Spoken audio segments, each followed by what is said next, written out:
നമസ്കാരം. വർക്കിംഗ് ക്ലാസിൻ്റെ ഒരു പുതിയ വീഡിയോയിലേക്ക് ഏവർക്കും ഹൃദ്യമായ സ്വാഗതം. നമുക്കേവർക്കും അറിയാം, ജൂൺ മാസം പകുതിയോടെ ഇൻകം ടാക്സ് റിട്ടേൺ ഫയൽ ചെയ്ത് തുടങ്ങേണ്ടുന്ന സമയമാണ്. ഇപ്പോൾ മെയ് 31 വരെ TDS ഫയൽ ചെയ്യേണ്ടുന്ന സമയമാണ്. ജൂലൈ 31 വരെയാണ് ഇൻകം ടാക്സ് റിട്ടേൺ ഫയൽ ചെയ്യാനുള്ള സമയം.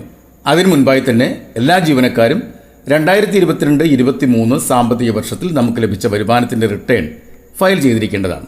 ഇൻകം ടാക്സിൻ്റെ പോർട്ടലിൽ കയറി നമുക്ക് തന്നെ സ്വയം ITR ഫയൽ ചെയ്യാൻ സാധിക്കും വിധമാണ് ഇപ്പോൾ ഇൻകം ടാക്സ് പോർട്ടൽ ഡിസൈൻ ചെയ്തിരിക്കുന്നത്.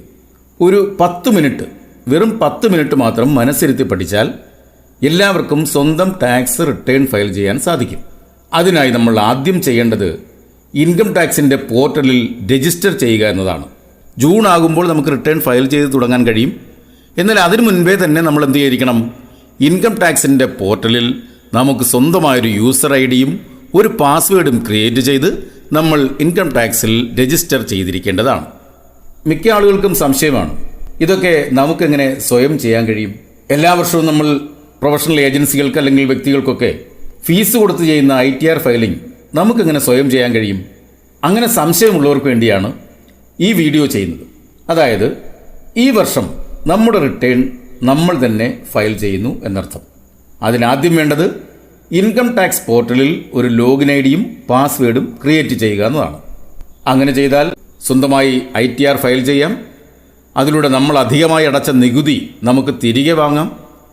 ഇൻകം ടാക്സ് ഡിപ്പാർട്ട്മെൻറ്റിൽ നമുക്ക് എന്തെങ്കിലും നോട്ടീസ് വന്നിട്ടുണ്ടെങ്കിൽ അത് പരിശോധിക്കാം. അധികമായി ടാക്സ് അടയ്ക്കേണ്ടതുണ്ടെങ്കിൽ ഒരു ബാങ്കിലും പോകാതെ പോർട്ടലിൽ കയറി പേയ്മെൻറ്റ് വഴി നമുക്ക് അടയ്ക്കാൻ കഴിയും. അങ്ങനെ ഒരുപാട് പ്രയോജനങ്ങൾ നമുക്ക് ഇൻകം ടാക്സ് പോർട്ടലിൽ രജിസ്റ്റർ ചെയ്യുന്നതിലൂടെ ലഭിക്കും. അതിനായി നമുക്ക് ഇൻകം ടാക്സ് ഡിപ്പാർട്ട്മെൻറ്റിൻ്റെ വെബ്സൈറ്റിലേക്ക് പോകാം. ഏതെങ്കിലും ഒരു ബ്രൗസറിൽ, ഞാനിവിടെ ക്രോമാണ് എടുത്തിരിക്കുന്നത്, ക്രോമിൽ www.incometax.gov.in എന്ന് ടൈപ്പ് ചെയ്തു. ഇവിടെ ഹോം, ഇൻകം ടാക്സ് ഡിപ്പാർട്ട്മെൻറ്റിൻ്റെ ഹോം പേജിലേക്ക് പോവുകയാണ്. ഇതാണ് ഇൻകം ടാക്സ് ഡിപ്പാർട്ട്മെൻറ്റിൻ്റെ ഹോം പേജ്. ഇവിടെ നമുക്ക് വലത് സൈഡിൽ മുകളിലായി രജിസ്റ്റർ എന്ന് കാണാം, ലോഗിൻ എന്നും കാണാം. നമുക്ക് ഓൾറെഡി ഒരു ലോഗിൻ ഐഡിയും പാസ്വേഡും ഉണ്ട് എങ്കിൽ നമുക്കിവിടെ ലോഗിൻ ചെയ്യാം. നമ്മൾ പുതുതായി രജിസ്റ്റർ ചെയ്യാൻ പോവുകയാണ്, ഒരു ലോഗിൻ ഐഡിയും പാസ്വേഡും ക്രിയേറ്റ് ചെയ്യാൻ പോവുകയാണ്. അതുകൊണ്ട് നമ്മൾ രജിസ്റ്ററിൽ ക്ലിക്ക് ചെയ്യുന്നു.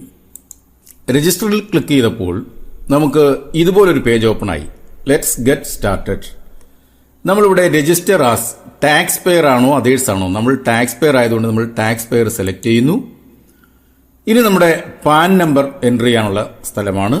നമ്മുടെ പാൻ കാർഡ് നോക്കി ഒട്ടും തെറ്റാതെ നമ്മുടെ പാൻ നമ്പർ നമ്മൾ എൻട്രി ചെയ്യുകയാണ്.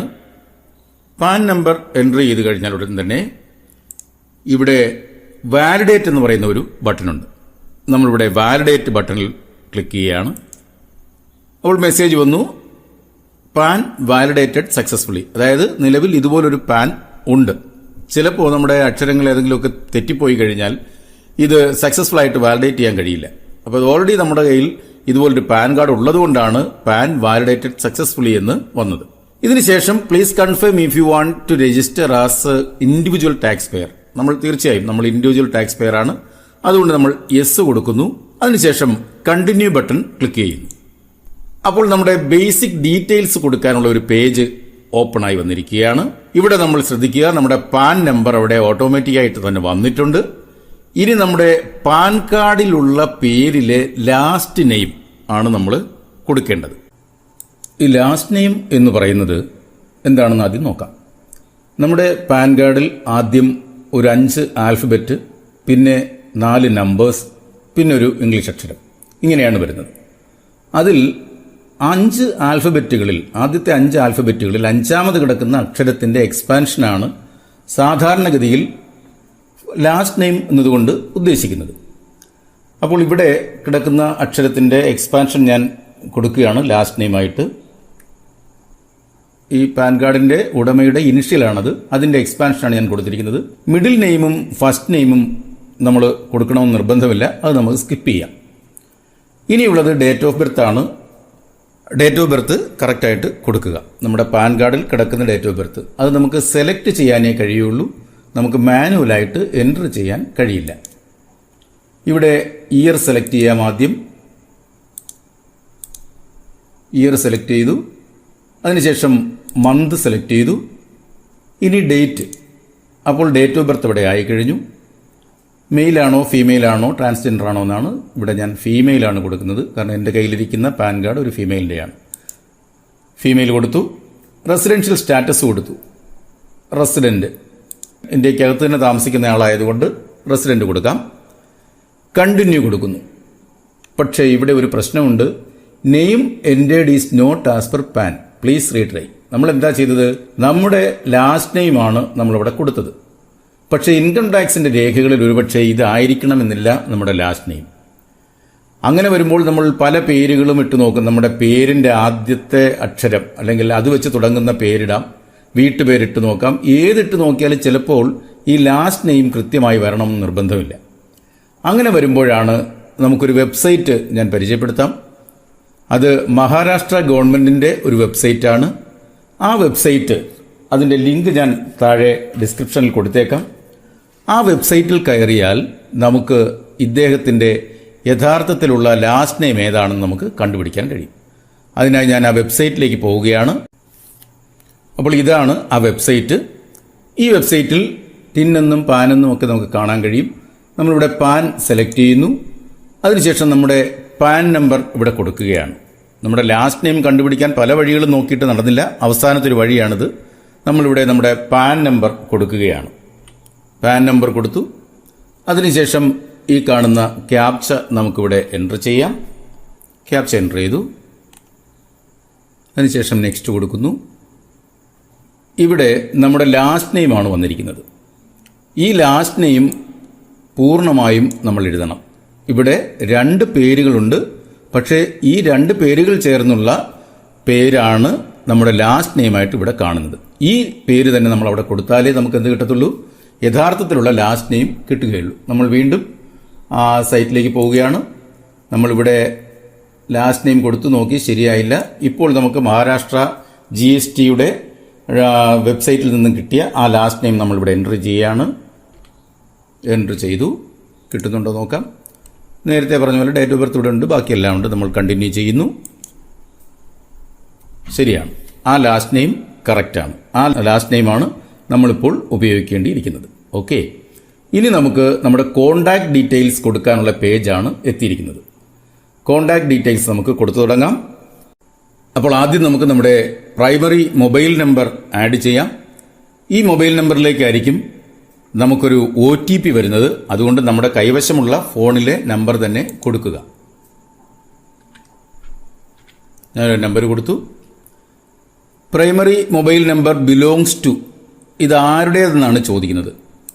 ഇപ്പോൾ നമ്മുടെ മൊബൈൽ നമ്പർ തന്നെയാണെങ്കിൽ നമുക്ക് സെൽഫ് എന്ന് കൊടുക്കാം. ബ്രദറിൻ്റെ ആണെങ്കിൽ ബ്രദർ, സിസ്റ്റർ ആണെങ്കിൽ സിസ്റ്റർ, അങ്ങനെ പല ഓപ്ഷൻസ് ഉണ്ട്. ഇതിൽ നമ്മൾ സെൽഫാണ് സെലക്ട് ചെയ്യുന്നത്. അതിനുശേഷം പ്രൈമറി ഇമെയിൽ ID. ഈ ഇമെയിൽ IDയിലേക്ക് ഒരു OTP വരും. അതുകൊണ്ട് തന്നെ ഈ മെയിൽ ID നമുക്ക് ഓപ്പൺ ചെയ്യാൻ കഴിയുന്നതായിരിക്കണം. നമ്മുടെ കൈവശം ഇപ്പോൾ തന്നെ നമുക്ക് ഓപ്പൺ ചെയ്ത് നോക്കാൻ കഴിയുന്നതായിരിക്കണം. അപ്പോൾ ആ മെയിൽ IDയും നമ്മൾ എൻ്റർ ചെയ്യുകയാണ്. ആ മെയിൽ ID ഞാൻ എൻ്റർ ചെയ്തു. അവിടെയും ചോദിക്കുന്നുണ്ട് ഈ മെയിൽ ID ആരുടേതാണെന്ന് ചോദിക്കുന്നുണ്ട്. സെൽഫ് എന്ന് ഞാൻ സെലക്ട് ചെയ്തു. ലാൻഡ് ലൈൻ നമ്പർ അത് നമുക്ക് മാൻഡേറ്ററി അല്ല, ഉണ്ടെങ്കിൽ കൊടുക്കാം. ഇനി നമ്മുടെ വീട്ടുപേരാണ്. നമ്മുടെ വീട്ടുപേര് നമുക്കിവിടെ കൊടുക്കാം. റോഡ്, സ്ട്രീറ്റ് അത് നമുക്ക് നിർബന്ധമില്ല. അടുത്തത് പിൻകോഡ് കൊടുക്കുക, അത് മാൻഡേറ്ററി ആണ്. പോസ്റ്റ് ഓഫീസ്, ഈ പിൻകോഡിലുള്ള പോസ്റ്റ് ഓഫീസിലൂടെ സെലക്ഷൻ ആകാം. നമുക്ക് അതിലുള്ള എത്ര പോസ്റ്റ് ഓഫീസ് ഉണ്ടോ അതെല്ലാം അവിടെ കാണിക്കും. അതിൽ നമുക്ക് നമ്മുടെ പോസ്റ്റ് ഓഫീസ് സെലക്ട് ചെയ്യാം. സെലക്ട് ചെയ്തു. ഇനി ഏരിയ, അതും നമുക്ക് ഡ്രോപ്പ് ഡൗൺ മെനുവിൽ നിന്ന് നമുക്ക് എടുക്കാം. ഇതിൽ 3 ഏരിയ കൊടുത്തിട്ടുണ്ട്. അതിൽ ഞാൻ ഒരു ഏരിയ സെലക്ട് ചെയ്തു. ഡിസ്ട്രിക്റ്റ് ഓട്ടോമാറ്റിക്കായിട്ട് അവിടെ തന്നെ വന്നിരിക്കും. സ്റ്റേറ്റും വന്നിരിക്കും. ഇനി നമുക്ക് കണ്ടിന്യൂ ചെയ്യാം. കണ്ടിന്യൂ കൊടുത്തു. ഇപ്പോൾ 2 OTPകൾ വന്നിട്ടുണ്ട്. ഒന്ന് മൊബൈൽ OTPയും ഒന്ന് ഇമെയിൽ OTPയും. അത് നമുക്കിവിടെ എൻ്റർ ചെയ്യാം. മൊബൈൽ OTP എൻ്റർ ചെയ്തിട്ടുണ്ട്. ഇനി ഇമെയിലിൽ വന്ന OTP ഞാൻ എൻ്റർ ചെയ്യുന്നു. 2 OTPയും ഞാൻ എൻ്റർ ചെയ്തിട്ടുണ്ട്. തെറ്റരുത്, കാരണം ഇത് 3 പ്രാവശ്യമേ നമുക്ക് ട്രൈ ചെയ്യാൻ പറ്റുള്ളൂ. അപ്പോൾ ഇതിൽ മൊബൈലിൽ വന്ന OTPയും ഇമെയിലിൽ വന്ന OTPയും കറക്റ്റ് ആണെന്ന് ഉള്ള ബോധ്യത്തിൽ ഞാൻ കണ്ടിന്യൂ ചെയ്യുകയാണ്. കണ്ടിന്യൂ ക്ലിക്ക് ചെയ്തു. ഇപ്പോൾ നമുക്ക് നമ്മുടെ ബേസിക് ഡീറ്റെയിൽസ്, കോൺടാക്ട് ഡീറ്റെയിൽസ് എല്ലാം വന്നിട്ടുണ്ട്. ഇത് നമുക്ക് വേണമെങ്കിൽ എഡിറ്റ് ചെയ്യാം. ഇവിടെ എന്തെങ്കിലും തെറ്റുകൾ ഇതിനകത്തുണ്ടെങ്കിൽ നമുക്കിവിടെ എഡിറ്റ് ചെയ്യാനുള്ള ഓപ്ഷനുണ്ട്. കോൺടാക്ട് ഡീറ്റെയിൽസും വേണമെങ്കിൽ നമുക്കിവിടെ എഡിറ്റ് ചെയ്യാൻ കഴിയും. അതിനുള്ള ഓപ്ഷൻസും ഉണ്ട്. അപ്പോൾ നമുക്കിവിടെ തൽക്കാലം തെറ്റൊന്നുമില്ല എന്ന് മനസ്സിലാക്കിക്കൊണ്ട് നമ്മൾ കൺഫേം ചെയ്യുന്നു. കൺഫേം ചെയ്തു കഴിഞ്ഞു. ഇനിയാണ് നമ്മുടെ പാസ്വേഡ് നമ്മൾ സെറ്റ് ചെയ്യാൻ പോകുന്നത്. നമ്മുടെ പാസ്വേഡിന് ചില പ്രത്യേകതകൾ അവർ പറയുന്നുണ്ട്. അതിനനുസരിച്ച് മാത്രമേ നമുക്ക് പാസ്വേഡ് സെറ്റ് ചെയ്യാൻ പറ്റുള്ളൂ. നമ്മൾ ഈ ബോക്സിൽ ക്ലിക്ക് ചെയ്യുമ്പോൾ അവർ എങ്ങനെയാണ് പാസ്വേഡ് ക്രിയേറ്റ് ചെയ്യേണ്ടതെന്നുള്ളത് അവർ പറയുന്നുണ്ട്. 8 to 14 ക്യാരക്ടേഴ്സ് ഉണ്ടാകണം. ഒരു അപ്പർ കേസ്, ഒരു ലോവർ കേസ്, ഒരു നമ്പർ ഉണ്ടായിരിക്കണം, ഒരു സ്പെഷ്യൽ ക്യാരക്ടർ ഉണ്ടായിരിക്കണം മിനിമം. അപ്പോൾ ഇത്രയും കാര്യങ്ങൾ വെച്ചുകൊണ്ടാണ് നമ്മൾ പാസ്വേഡ് റീസെറ്റ് ചെയ്യാൻ പോകുന്നത്. ഞാനിവിടെ ഇതെല്ലാം വെച്ചൊരു പാസ്വേഡ് റീസെറ്റ് ചെയ്യുകയാണ്.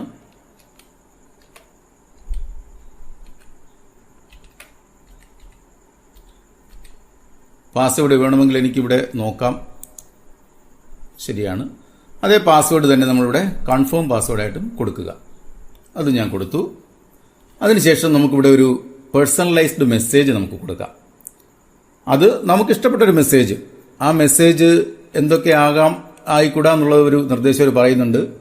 ഇപ്പോൾ ഐ ലവ് മൈ ഫാമിലി, അല്ലെങ്കിൽ my pet name is Tommy, Bangalore is my birth place തുടങ്ങിയിട്ടുള്ള മെസ്സേജുകൾ നമുക്ക് കൊടുക്കാം.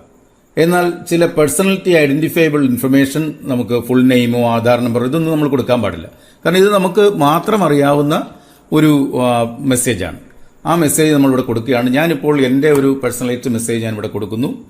അത് വർക്ക് ഈസ് വർഷിപ്പ് എന്നാണ്. അത് ഏതും സെലക്ട് ചെയ്യാം. നിങ്ങൾക്ക് ഇഷ്ടമുള്ള ഒരു വാചകം സെലക്ട് ചെയ്യാം. അപ്പോൾ ഞാനിത് വർക്ക് ഈസ് വർഷിപ്പ് എന്ന് സെലക്ട് ചെയ്തു. അതിനുശേഷം രജിസ്റ്റർ എന്ന് കൊടുക്കുന്നു. രജിസ്റ്റേർഡ് സക്സസ്ഫുള്ളി എന്നൊരു മെസ്സേജ് നമുക്ക് വന്നിട്ടുണ്ട്. അതായത് ഈ മെസ്സേജ് തന്നെ ഒരു ട്രോഫി സഹിതമാണ് വന്നിരിക്കുന്നത്. നമ്മൾ നമ്മുടെ രജിസ്ട്രേഷൻ എന്ന് പറയുന്ന നടപടിക്രമം പൂർത്തിയാക്കിയിരിക്കുകയാണ്. നമ്മുടെ കൺഫർമേഷൻ ഇമെയിൽ ഇത് തന്നെ നമുക്ക് നമ്മുടെ മെയിൽ ഐഡിയിലും വന്നിട്ടുണ്ടാവും, നമ്മുടെ ഫോൺ നമ്പറിലും വന്നിട്ടുണ്ടാകും. ഈ മെസ്സേജ് വന്നിട്ടുണ്ട്. ഇനി നമുക്ക് ലോഗിൻ ചെയ്യാം. അപ്പോൾ നമുക്ക് എന്തൊക്കെ കിട്ടി? ഒരു യൂസർ ID കിട്ടി. അത് നമ്മുടെ പാൻ നമ്പർ. ഇപ്പോൾ നമ്മൾ ക്രിയേറ്റ് ചെയ്ത ഒരു പാസ്വേഡും കിട്ടി. ഇനി നമുക്ക് ലോഗിൻ ചെയ്യാം. ലോഗിൻ ചെയ്യുമ്പോൾ നമുക്ക് ആദ്യം നമ്മുടെ പാൻ നമ്പർ എൻ്റർ ചെയ്യുകയാണ്. പാൻ നമ്പർ എൻ്റർ ചെയ്തു, കണ്ടിന്യൂ ചെയ്തു. ഇപ്പോൾ നമ്മൾ ആദ്യം കൊടുത്തിരുന്ന സെക്യൂർ ആക്സസ് മെസ്സേജ് ഇവിടെ കിടപ്പുണ്ട്, വർക്ക് ഈസ് വർഷിപ്പ്. ഇനി നമ്മളിവിടെ ഈ ബോക്സ് ടിക്ക് ചെയ്യുന്നു. അതിനുശേഷം നമ്മൾ ക്രിയേറ്റ് ചെയ്ത പാസ്വേഡ് എൻ്റർ ചെയ്യുകയാണ്. പാസ്വേഡ് എൻ്റർ ചെയ്തു. അത് ശരിയാണോ നമുക്ക് നോക്കാം. ശരിയാണ്. ഇനി നമുക്ക് കണ്ടിന്യൂ ബട്ടൺ ക്ലിക്ക് ചെയ്യാം. ഇപ്പോൾ നമ്മൾ ചെന്നിരിക്കുന്നത് നമ്മുടെ പേജിലേക്കാണ് എത്തിയിരിക്കുന്നത്. ഈ പേജിൽ നമുക്ക് ഫയലിംഗ് നടത്താം.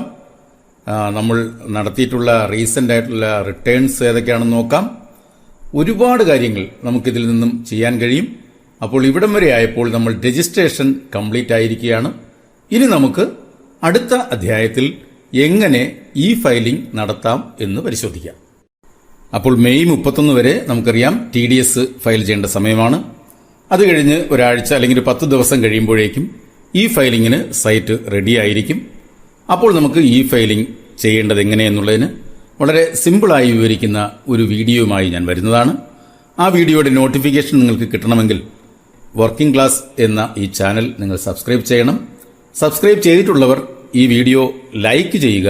ലൈക്ക് ചെയ്യാൻ മറന്നു പോകരുത്.